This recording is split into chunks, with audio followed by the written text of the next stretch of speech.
Diartikan sebelumnya, saya pernah katakan kalau keluarga SBY ini ibarat mengalami masa habis terang terbitlah gelap. Dari masa yang bisa dikatakan jaya, pelan-pelan terperosok jatuh, sulit bangkit lagi.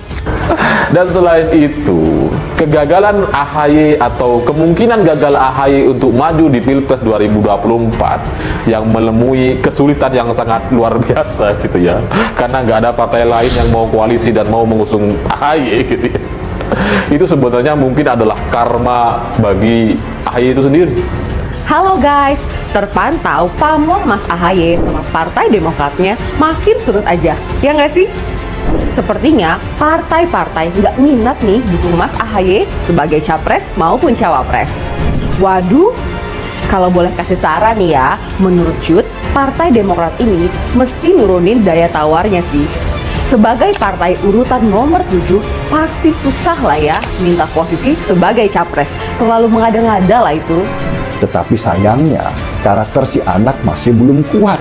Masih sangat manja dan bergantung pada keputusan orang tuanya.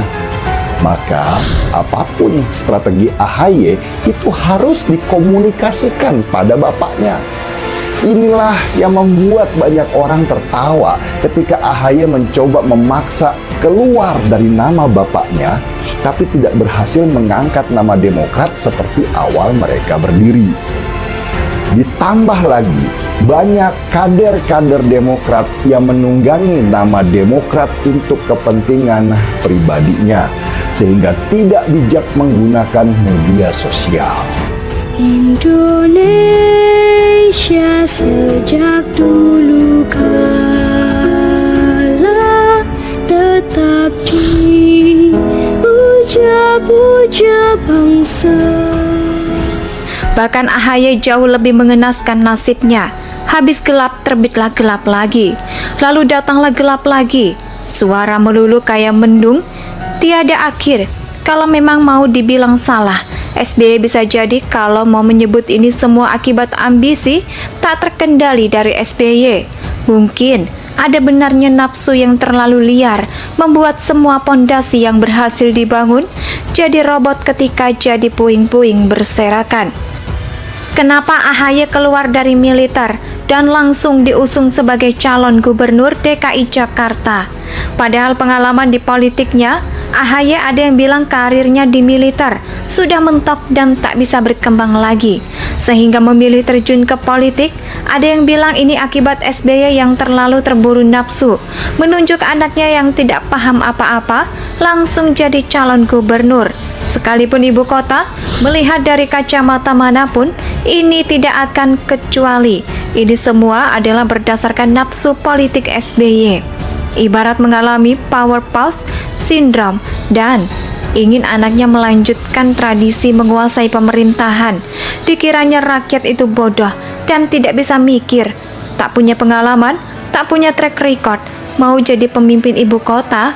Ini namanya tidak pernah ngaca, atau di rumah tidak punya cermin, tak tahu malu sekaligus tak tahu diri. Untung saja gagal total di putaran pertama. Memang harusnya seperti itu, langsung nyungsep. Karena memang tidak layak, program kerja yang ditawarkan pun banyak yang kayak dagelan lucu. Syukurlah kalah, kalau sampai menang tak tahu bilang lagi deh. Lebih respek kalau AHY mulai dari bawah. Misalnya calonkan diri sebagai Bupati Pacitan, lalu naik calonkan diri sebagai Gubernur Jawa Timur, lalu Gubernur DKI Jakarta, dan RI 1. Kalau berprestasi, rakyat akan menutup mata. Kalau mau langsung lompat ke DKI 1, tak tahu diri. Setelah gagal di Pilkada DKI, otomatis AHY nganggur dong. Mau tak mau harus ikut bapaknya. Tak lama berselang, tahu-tahu AHY ditunjuk sebagai Ketua Umum Partai Demokrat. Biasa-biasa saja mendengar itu toh. Awalnya saya pikir ini pengaruh SBY. Saya tidak berpikir kalau ini awal mula terbentuknya dunia ria kecil. Protes dari beberapa kader hanya dalam waktu 1 tahun saja. Ria-ria kecil itu makin besar, membentuk ombak hingga jadi tsunami. Perlawanan yang menyapu habis keluarga SBY akhirnya di bulan terlalu dipaksakan jadi ketum. Beberapa kader mulai menyusun misi untuk menurunkan AHY yang kemudian tercium dan mulailah Jokowi saat itu terseret namanya. Mulyo Kepala EKSP, ternyata memang benar. Jadi KLB tak terhindarkan dan dalam waktu yang tidak lama, Muldoko terpilih sebagai Ketua Umum, mengalahkan Marzuki Ali yang kemudian ditunjuk sebagai Ketua Dewan Pembina. Muldoko, SBY, ya seperti biasa, prihatin dan terlihat sedih. Mungkin di saat begini ciptakan lagu galau bisa jadi lagu yang fenomenal. Bahkan dia merasa salah pernah memberikan kepercayaan dan jabatan kepada Muldoko. Dia merasa dikhianati. AHY masih merasa tidak percaya dengan apa yang terjadi. Dia tidak rela mengaku masih ketua umum yang sah.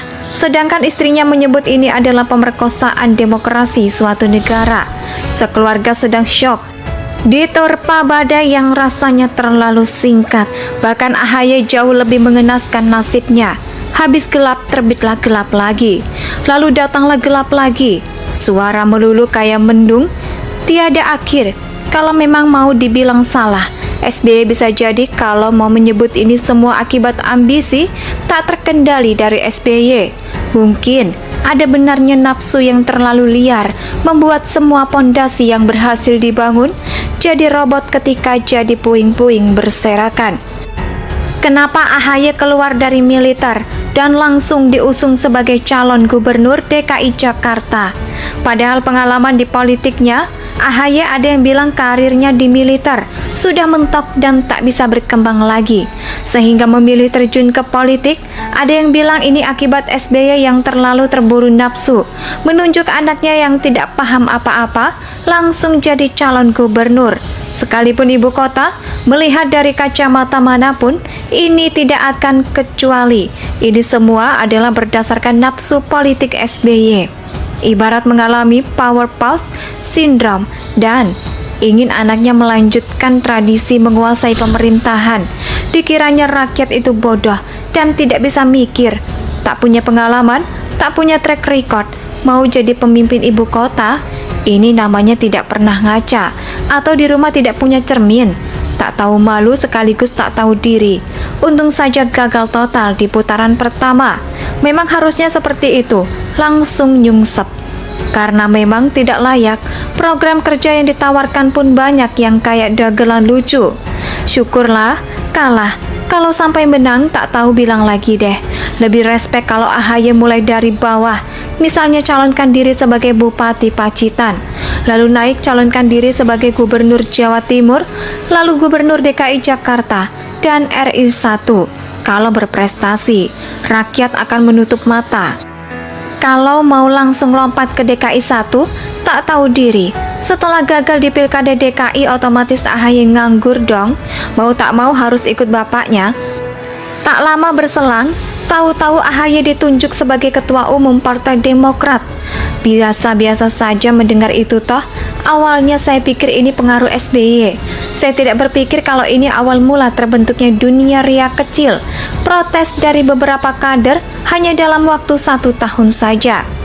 Ria-ria kecil itu makin besar, membentuk ombak hingga jadi tsunami. Perlawanan yang menyapu habis keluarga SBY akhirnya di bulan terlalu dipaksakan jadi ketum. Beberapa kader mulai menyusun misi untuk menurunkan AHY yang kemudian tercium dan mulailah Jokowi saat itu terseret namanya. Mulyo Kepala EKSP, ternyata memang benar. Jadi KLB tak terhindarkan dan dalam waktu yang tidak lama, Muldoko terpilih sebagai Ketua Umum, mengalahkan Marzuki Ali yang kemudian ditunjuk sebagai Ketua Dewan Pembina. Muldoko, SBY, ya seperti biasa, prihatin dan terlihat sedih. Mungkin di saat begini ciptakan lagu galau bisa jadi lagu yang fenomenal. Bahkan dia merasa salah pernah memberikan kepercayaan dan jabatan kepada Muldoko. Dia merasa dikhianati. AHY masih merasa tidak percaya dengan apa yang terjadi. Dia tidak rela mengaku masih ketua umum yang sah. Sedangkan istrinya menyebut ini adalah pemerkosaan demokrasi suatu negara. Sekeluarga sedang syok. Diterpa badai yang rasanya terlalu singkat. Bahkan AHY jauh lebih mengenaskan nasibnya.